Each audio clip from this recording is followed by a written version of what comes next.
And in the Senate, lawmakers advanced a measure that will require Texans to prove their citizenship before voting in state, local, and presidential elections. Senate Bill 16 would apply to new and existing voters who didn't provide proof of citizenship when they registered to vote. KVUE's Daniel Perot is live at the state capitol now with more on this. Hello, Daniel.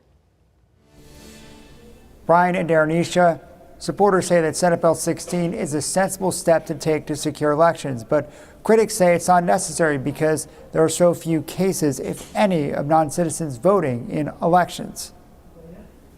Last year, Governor Greg Abbott announced Texas had removed more than 6,500 non-citizens from its voter roll since 2021. Under Senate Bill 16, Texans would have to show a U.S. passport, birth certificate, or naturalization papers to register to vote. If they don't provide proof of citizenship, voters will be placed on a separate voter roll, only able to cast ballots in some federal races, U.S. House and Senate races, but not for President of the United States. The bill would also make it a felony for an election official to knowingly register a voter without verifying if they are in fact a citizen. We don't know how broad the problem is.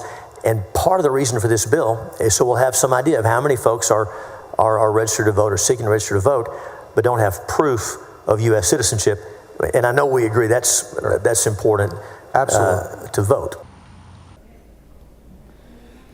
The bill would also direct the Texas Secretary of State's office to send counties data by the end of the year of voters who had not provided proof of citizenship. If election officials are not able to confirm a voter's status, that person would only be able to cast a federal limited ballot and then have 6 days to provide proof of citizenship for their vote to count in other races.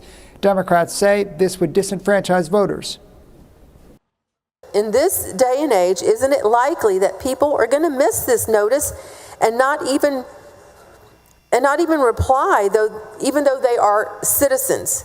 So thousands of properly registered voters are going to be at risk of removal from voter rolls for not responding to a mailed snail mail notice.